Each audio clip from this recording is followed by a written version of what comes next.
Korea, Brazil, Spain, Germany, the United States, France, China, South Africa, Japan. Influence nearly beyond measure.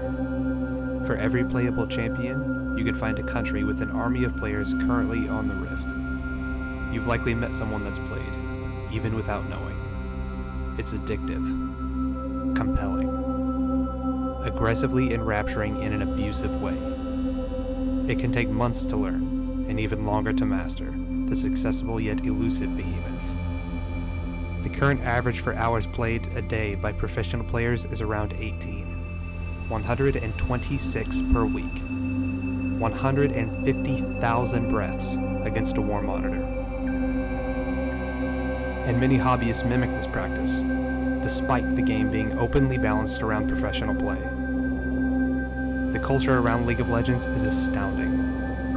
Streams, contests, cosplay, and its infamous ELO system that has transferred over into reality. How can we not be overwhelmed? Do players even stand a chance? Life mirrors art, and while the dirty computer screen makes a terrible mirror, it still reflects all the same. What can we learn from League of Legends, a MOBA-style game, which isn't typically known for its narrative qualities? Is it a reflection of ourselves? Our desires? Or is it a predatory, finely crafted device designed to provoke players into spending their precious hours pressing the top left 4 keys of their keyboard? I've actually postulated, and will expand on the thought, that League of Legends may not, in fact, be a game of skill for the vast majority of players.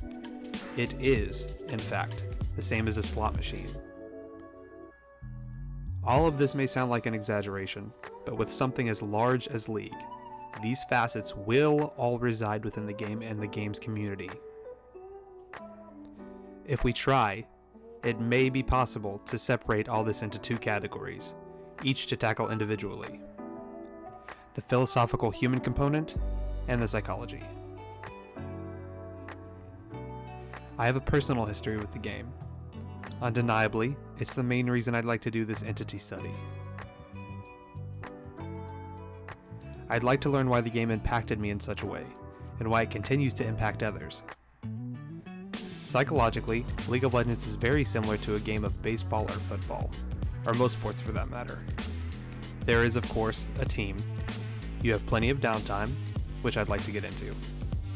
You have an in-depth statistic of the quote-unquote athletes taking part, years of analysis that tells the community exactly how the game should be played, and even down to the vocation specifics such as private and personal coaches.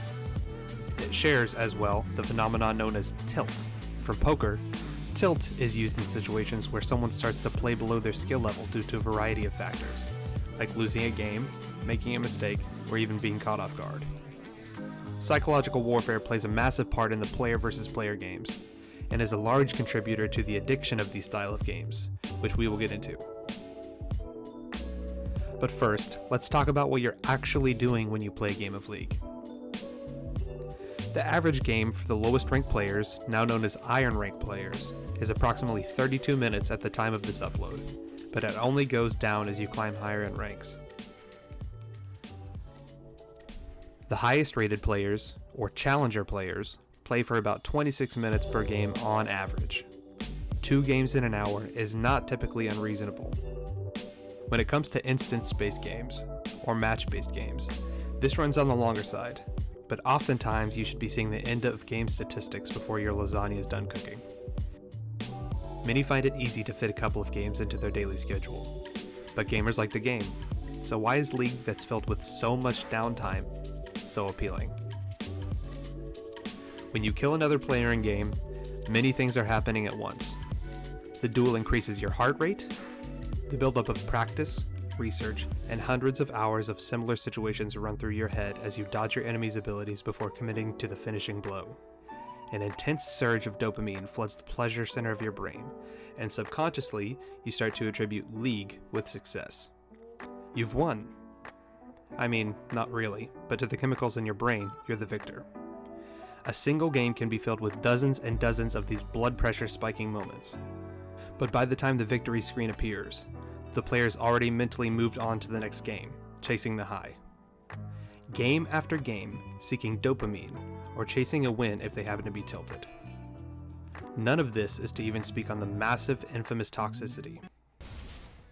Yeah, you're free to just leave the stream, dude. I don't want shit viewers like you anyway. Winners and losers alike dispense anxiety in the form of all chat jabs and quips. Things get heated.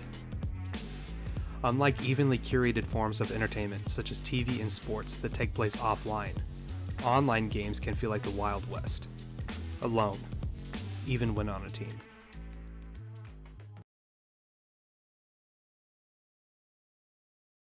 A game consists of multiple parts. Your experience starts with a queue time. These change depending on your rank and where you are geographically.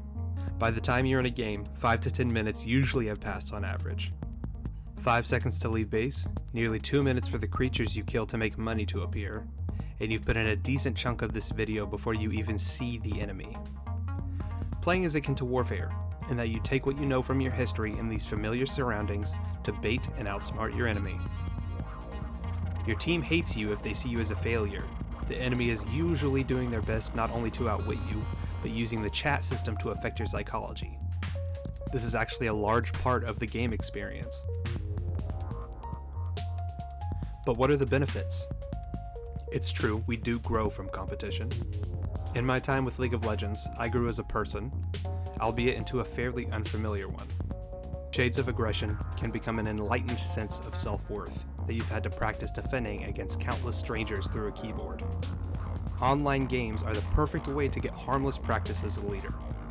Maybe my teammate wouldn't have had the courage to lead that new project at work if he hadn't built an overwhelming sense of confidence in a fairly sterile environment at first. Many of the lessons League teaches aren't always so obvious. As stated before, alone, even when on a team. The Rift can be a cultured biome of ever-evolving character and language, with its own slang and ideals. If technology ages people quicker than before, this is no better represented anywhere other than games, where humans and technology are the closest, with our emotions wrapped like vines around the movement of our mice and the clicks of our keyboard. Before we can finally grasp the impact of League, we must also briefly understand its philosophy. Competition is key. If you're playing to have fun, you're playing incorrectly. It's a rare thing to hear a player of League say they're going to jump into a couple of games to quote-unquote relax. This competition, paired with the anonymous, team-oriented nature, promotes a rational egoism mindset. Rational egoism is similar to objectivism, a philosophy created by Ayn Rand, whose gist is, whatever is good for you is the rational choice. That's not to say League is the only game that passively promotes this playstyle. CSGO, Rocket League, Dota, every other match-style game shares some form of this attribute. So how does a rational, egotistical philosophy alter a player's psychology? What's the connection between a self-centered view and fun? I'll bet I can guess your instinct when I ask this next question, and I'll explain to you why after. When does Star Wars take place? Obviously, you're told in the scrolling text at the beginning of each film, but academically, our first instinct is the future. Of course our instinct tells us this. That makes the most sense reflexively, but sometimes we judge things on instinct despite knowing better. I'll bet even some of the Star Wars fans took a second to answer that question. Now, to the purpose of asking this, a question along the same vein. How much does League of Legends cost? If you've played League, you know the answer. Heck, it's probably why you started playing in the first place. But for the uninitiated, let me blow your mind a little. It's free. Forever. One of the most well-known franchises, worth millions of dollars, and has tournaments giving millions in prize money, is completely free. Goes against instinct, doesn't it? Even I, who has known intimately about the game for the better part of a decade, still trips up over this thought. This means there's no bias at play for the thousands of hours players put into this game.